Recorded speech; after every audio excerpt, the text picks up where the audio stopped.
It's been a long day. Rest would be welcome. Yes, of course. I am just a little weary. As you may have noticed, I'm no spring chicken.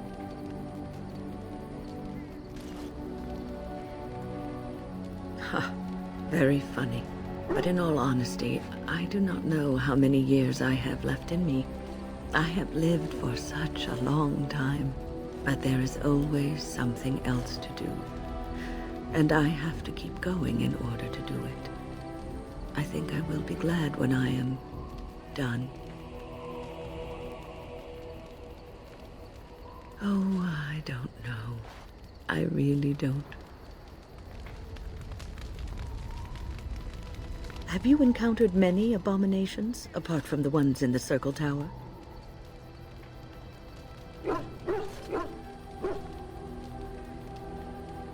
You are younger than I, and your nerves yet have some steel in them. Did you feel any fear facing the abominations?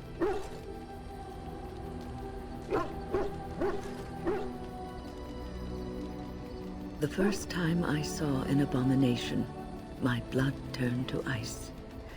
It was months before the nightmares stopped. It was the knowledge that I could easily become one of them that frightened me the most.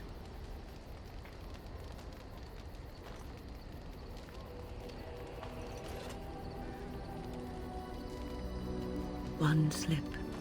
All it takes is one slip, and everything you are is simply gone, replaced by madness. And there is no turning back, or at least that's what they say. Of late, I have begun to wonder if there is any way an abomination can be cured, or if a mage could be so possessed and still retain their sanity, their humanity.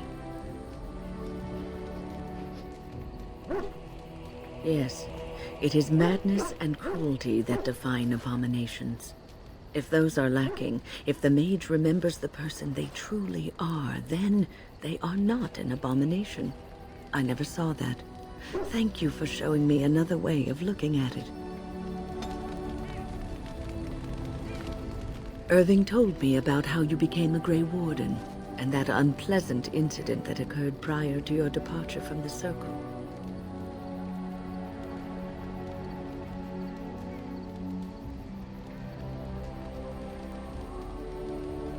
Stupid or desperate or just curious, he's not the first.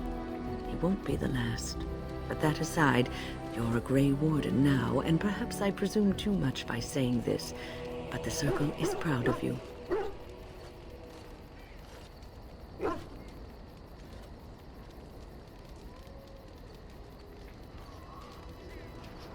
And perhaps you would be dead now. Thinking such things is neither productive nor good for your soul. You can agonize about how you should have been at the tower, or you can imagine that you weren't there because you had to be elsewhere. Sometimes it gives me comfort to think that everything will end up the way it's supposed to, that it will be all right. You were chosen. You survived the joining when others did not. Perhaps it was meant to be.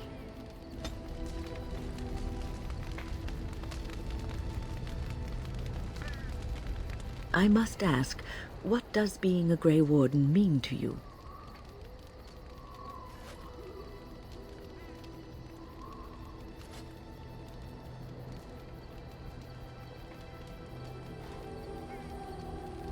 I just wanted to know what you thought being a Grey Warden was about. Ultimately, being a Grey Warden is about serving others, about serving all people, whether elves or dwarves or men.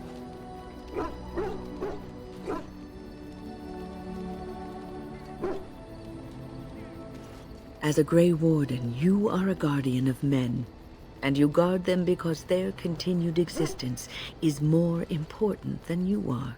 Thus it is you who serves, not they.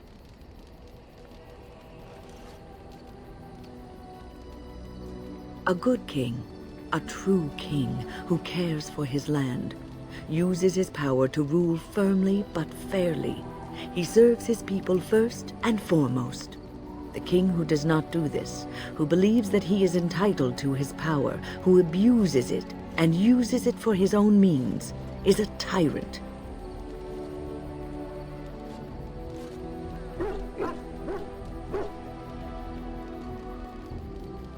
If you live apart from others and your actions affect only you, then you may do as you wish.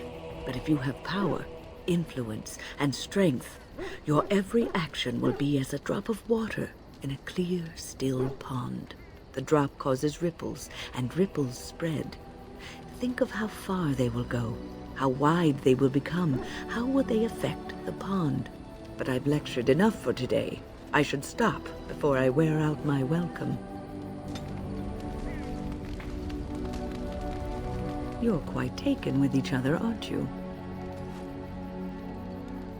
Well, she's hardly discreet. The way she looks at you, it's as though she's completely forgotten there's anything of you above the waist.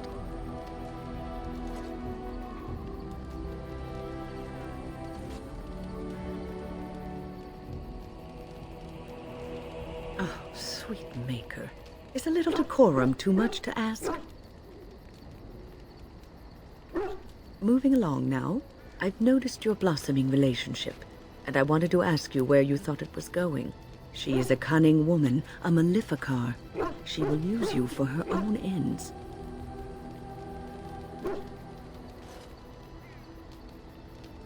I am telling you what I see and what my instincts tell me. And even if the feelings you share are genuine, this affair may not be the best thing for either of you. You are a Grey Warden.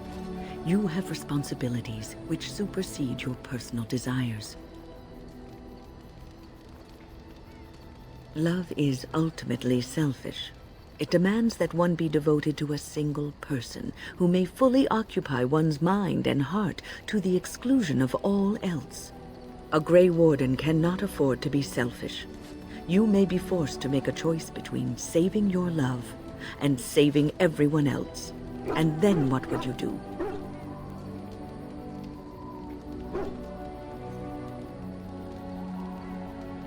Nothing is certain. Not in these times. You cannot take anything for granted. I want you to be aware of this.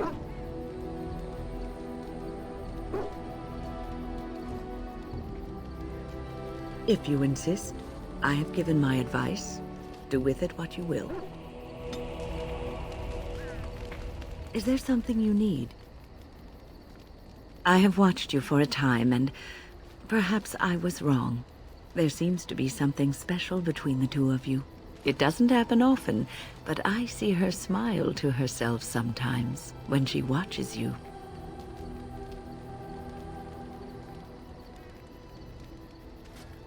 I think I was too harsh in my judgment before, and I am sorry.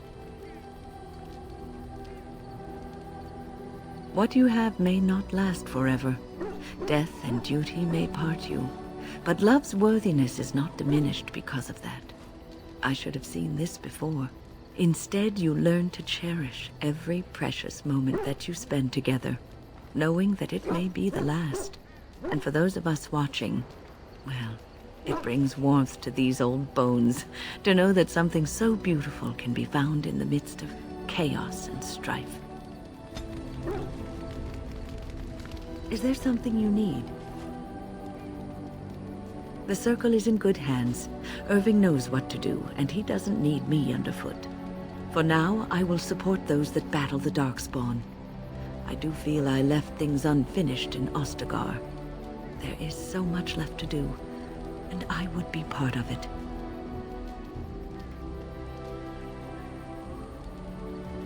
The Grey Wardens, all 2 of you, need all the help you can get.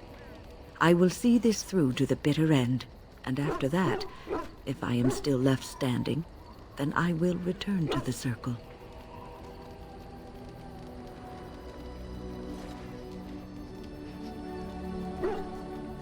No, of course I don't. I'm old and unsure of what I'm doing. Actually, I'd rather be in a warm chair in the sun, being served pudding or some other easily digestible food.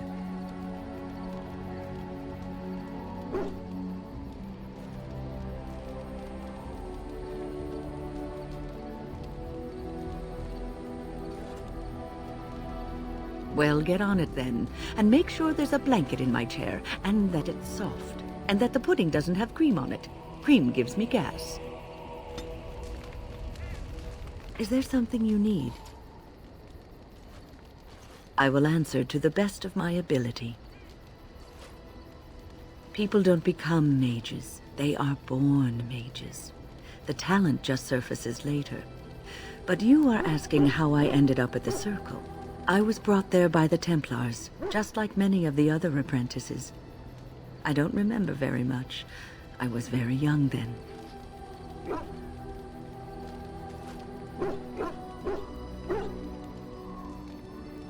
I didn't have a family. I never knew my real parents. My earliest memory was of hiding in a hayloft on a farm, trying to keep warm. I was found, and the farmer's wife was kind enough not to send me away. But they had children of their own, and I was never made to feel welcome. The eldest son was the worst. He was always calling me a stray, and throwing anything he could get his hands on at me. And I don't know how it happened, but one day, he just found his hair on fire. Fortunately, there was a large trough nearby.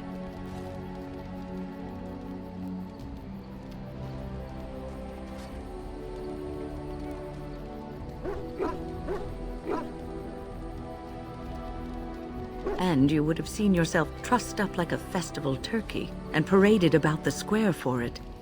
Village folk have little love for witches like us. Thankfully, all I had to endure was a few nights locked in a cold barn with a bowl of water and a crust of bread. The Templars arrived several mornings later.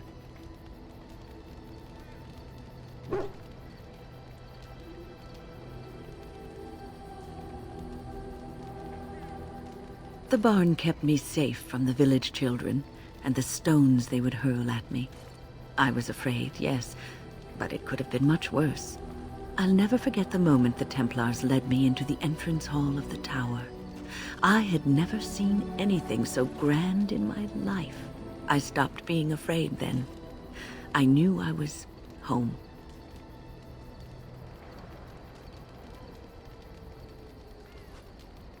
But it was the Circle that saved you. I learned very quickly that for every apprentice in the tower, there was probably one who never even lived to see the Templars come. No child, not even a mage child, is a match for an angry mob trying to place blame for a failed crop, a hard winter, a baby born dead.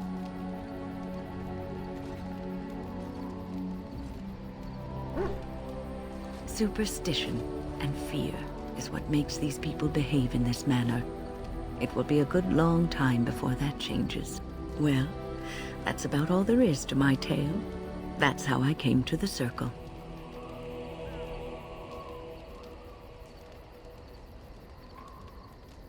It has been almost a year, hasn't it?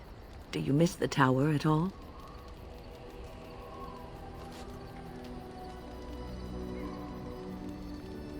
I see.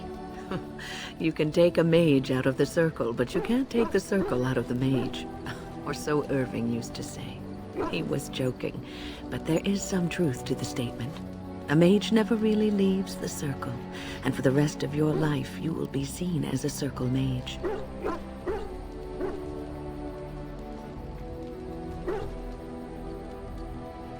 But you will always be a mage, especially in the eyes of others. You represent both mages and Grey Wardens, and your actions may reflect well or badly on both groups. Remember that.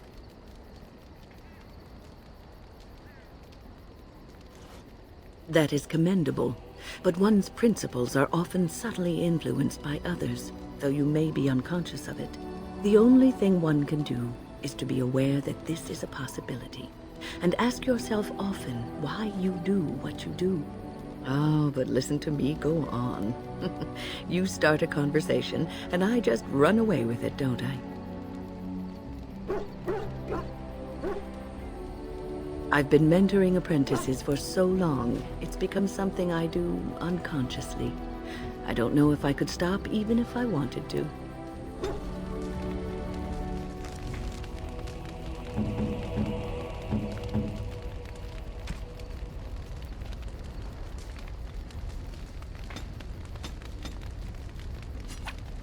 Most kind.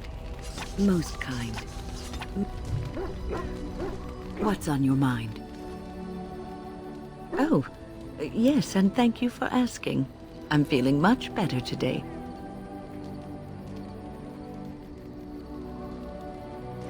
Well, thank you for your kindness, my dear.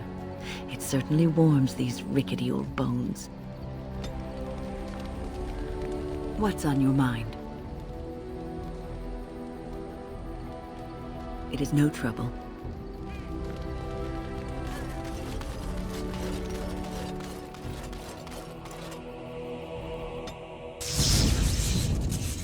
Yes. Yes. Indeed.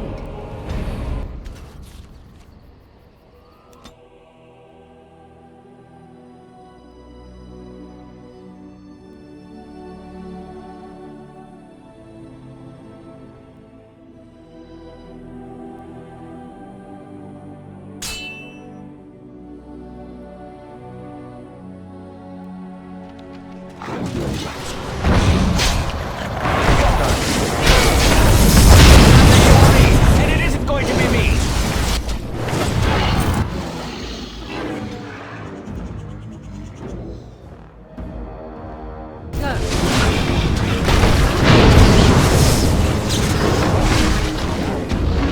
Armed and dangerous, ready for action.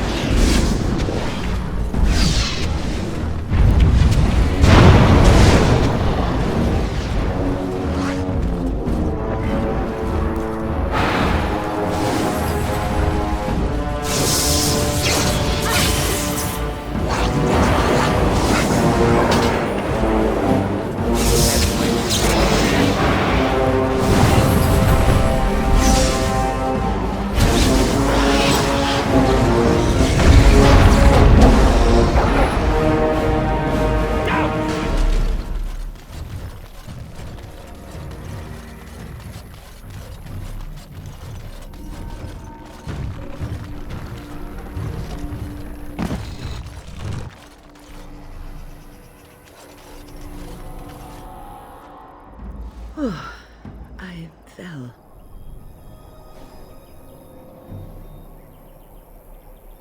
For a moment there, I thought it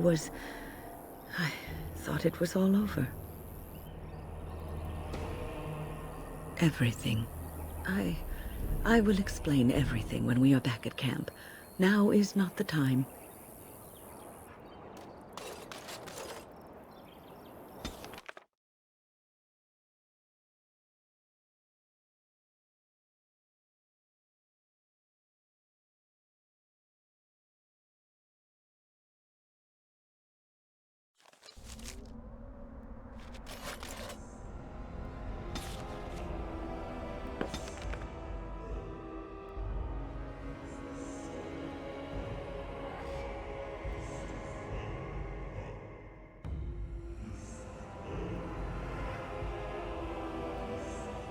I think I owe you an explanation for what happened earlier. You should know that something happened to me at the tower before you came along. Remember my apprentice, Petra? She encountered a demon in the tower. It would have killed her had I not intervened. I saved her life that day, but I did not survive that encounter with the demon.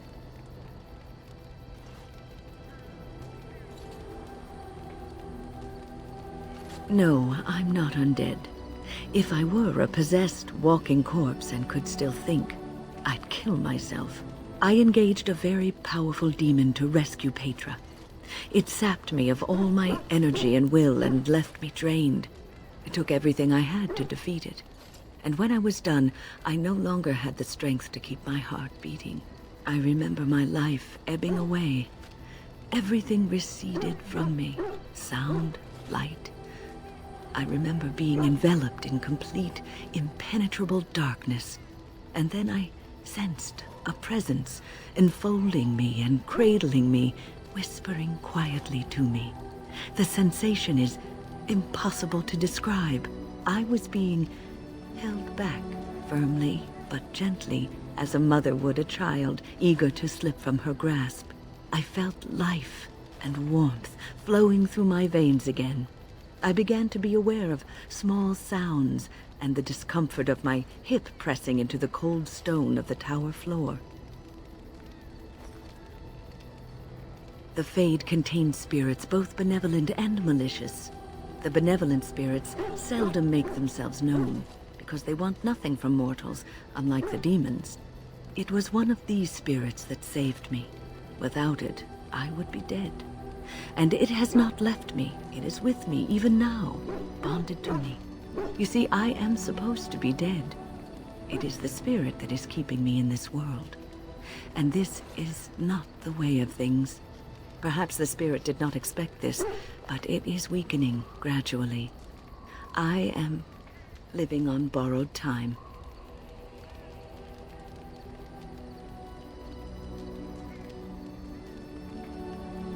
Yes, that we will.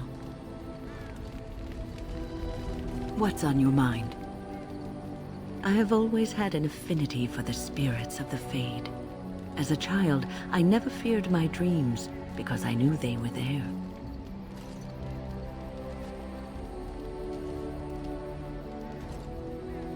I've always been able to feel the spirits, even if I never saw them. And as I nurtured my talent in the circle, I became more sensitive. I began to notice every time I was in the Fade, whether it was in a dream or in magical practice, that I was being watched. I suppose they must. It is these benevolent spirits that create our dream worlds in the Fade. Sometimes I would see it, a glowing, nebulous form. Most times I would just feel its presence, gentle and comforting, but somehow alien. I think it is a spirit of faith. They have never been seen before, and perhaps I am wrong. But something tells me I'm not. It always felt like the same entity. This one spirit was curious about me, and was guarding me, for want of a better word.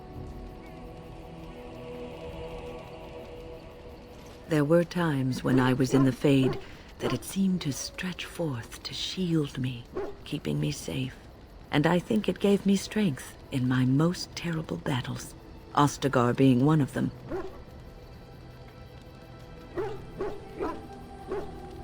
I don't know why I was chosen. Perhaps it knew that there was something more that lay in store for me. I like to think that I was given a rare chance, and I'm going to make the best of the time so generously given to me. I will not lie motionless in a bed with coverlets up to my chin, waiting for death to claim me. That is not the death for me. And so I will fight alongside the Grey Warden, and help prepare him for the task that is yet before him. So you had better listen to me, because I swear, if I should fall before the end and you don't seem to be doing things properly, I'll get up again to give you a good finger-wagging.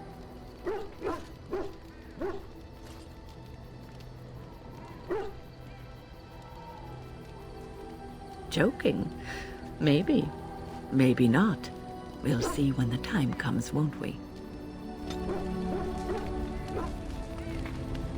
What's on your mind? Cure me? What, am I sick now? Even you know that you cannot cure the dead. And I'm not the only one dying. You are too. I'm just more efficient about it. Ah, child, your concern is heartwarming. But death comes to everyone, and it is not something to fear.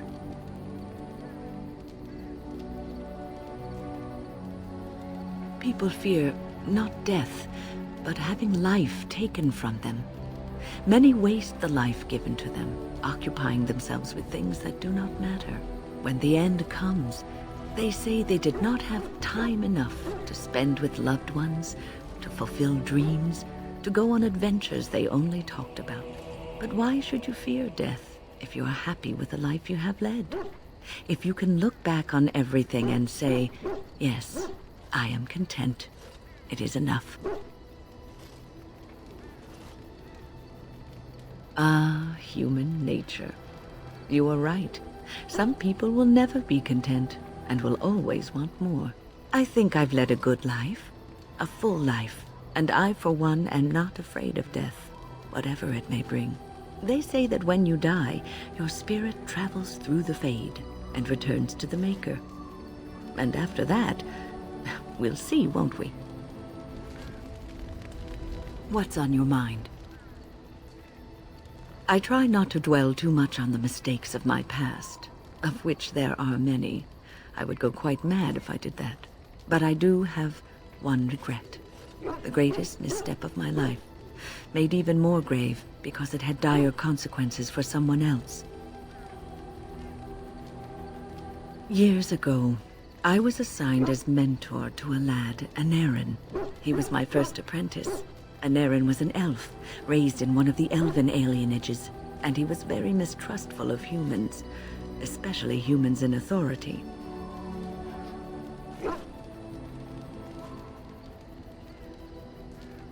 What Anarin needed was time. Time to get used to his new home, time to emerge from his shell, so we could build a rapport. I gave him no such time. I was young and arrogant. He is a mage, I thought. He needs to grow up and act like one. I expected too much from him too quickly. I gave no consideration to his origin or his feelings, and he retreated further from me. All I could think of was how stubborn he was, how he was throwing away all his talent and his potential just to be difficult.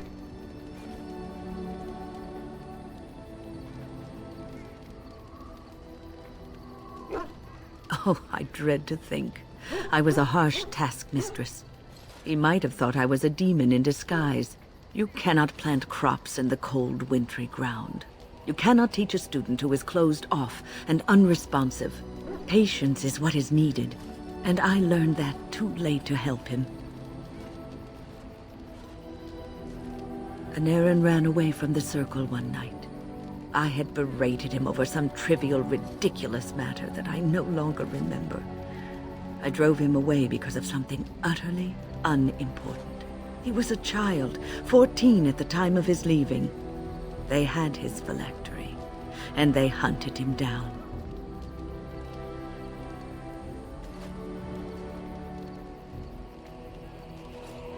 The Templars. That is what they do. They hunt down and neutralize rogue mages. They called him Maleficar, a mage who practices forbidden magic, deserving of death. He was a child, misunderstood and lost. I begged the Templars to tell me if he suffered, if they gave him a quick death. I got no answers from them. I was his mentor, and they wouldn't even tell me what became of him. I should have known better. I had the best mentors. They were kind, compassionate. Why didn't I learn from them? I failed Anarin. All I had to do was listen to him. He would try to talk to me, and I would tell him to concentrate on his spells. He talked about the alienage sometimes, and the Dalish.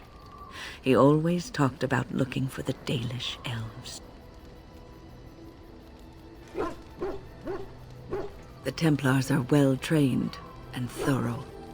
That he still lives, it would be a vain hope. The apprentices that came after Anarin benefited greatly from the lessons I learned from him. In a sense, he was my teacher, and I his student.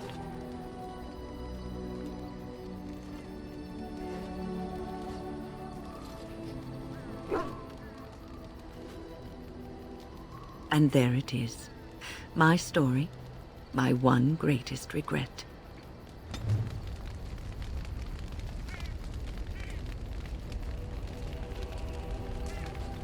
What's on your mind? It is no trouble.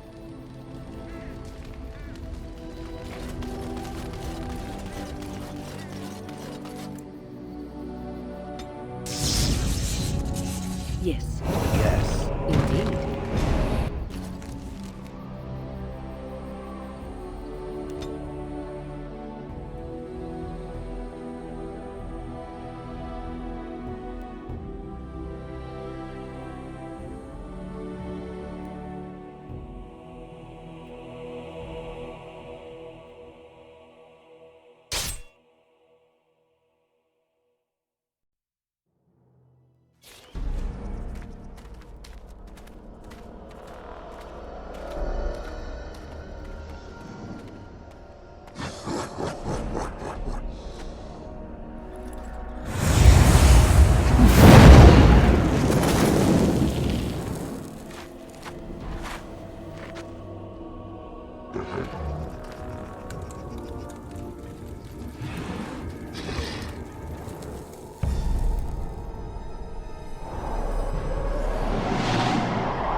is interesting and draining. I called forth the spirit that sustains me so that it could lend us aid. I did not realize it would take this much out of me. It seemed a good idea at the time, if a little rash. I think it may have weakened the spirit a little.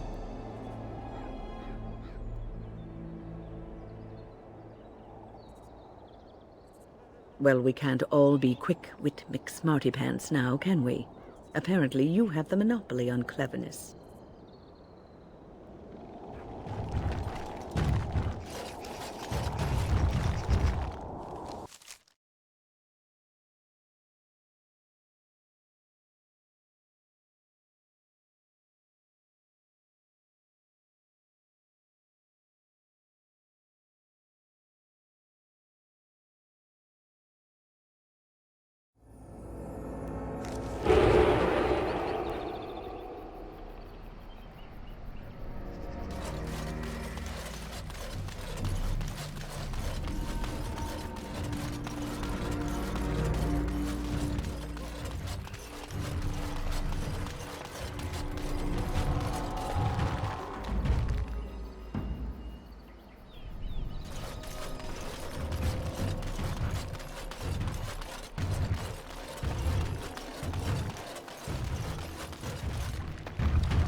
Friends, turn back, please.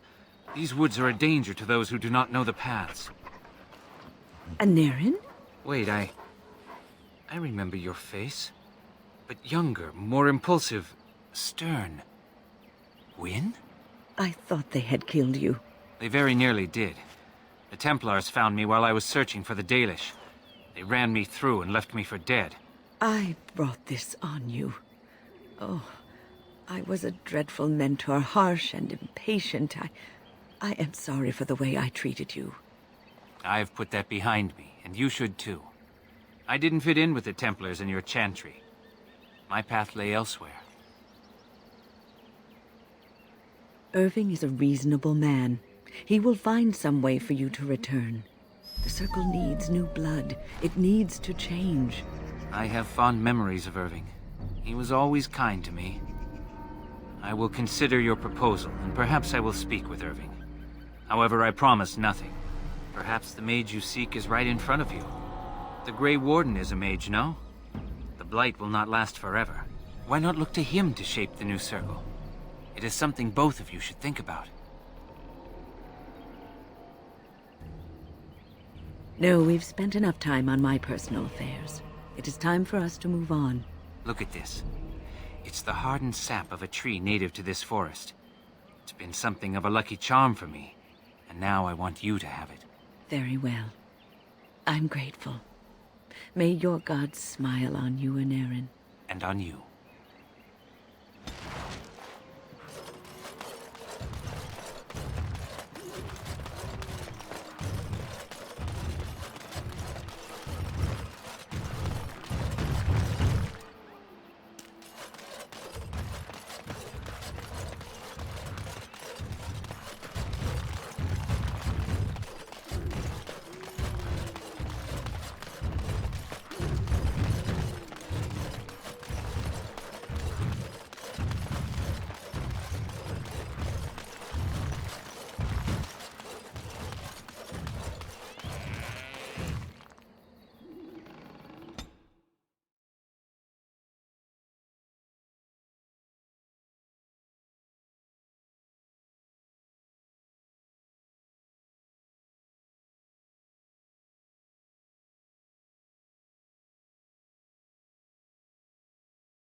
The Swamp Witch desires something from it.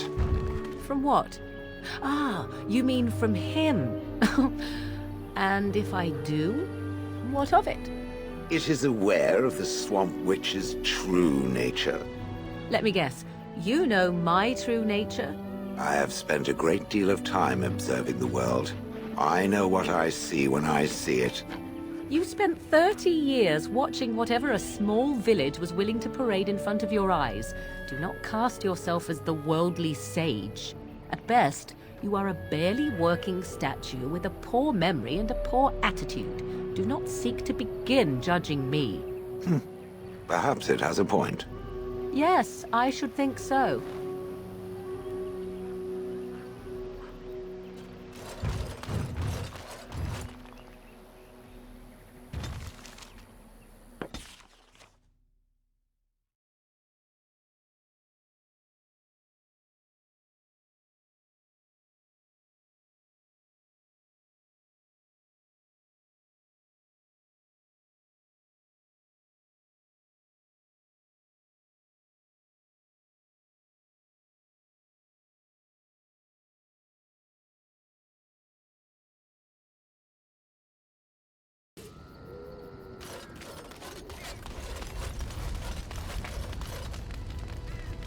Thank you so much. Yes, you led me to an errand. You persisted, even though I was sure all you were going to find was a dead end. I will never be able to repay you for what you've done for me. Finding an errand allowed me to bring that chapter of my life to a close. I feel free. A great weight has been lifted off my heart. This moment, it feels like the moment before the sunrise, when all the world is still, holding its breath, waiting for first light. I can stop thinking about my past and look forward to the future. Thank you, my friend. You will always have my gratitude. Have you given any thought to what Anarin said? There is wisdom in his words. You are a mage, and you could be what the Circle needs most. That's the point. It doesn't have to be. If you went back and assumed a position of power, you could change it for the better. Your life as a Grey Warden has given you a chance to venture abroad, farther than many mages have been. You've seen the world, dealt with kings and lords, Templars and apostates. You've seen the good and bad of all of these.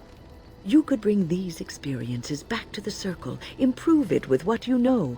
It will take time, but it can be done, slowly.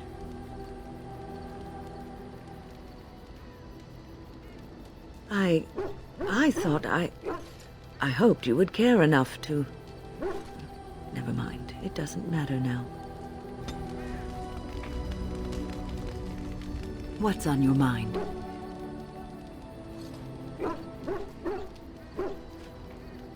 I will answer to the best of my ability.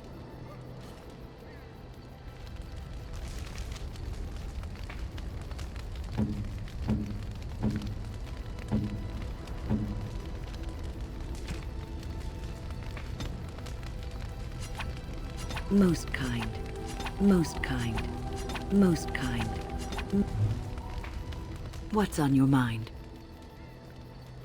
I will answer to the best of my ability.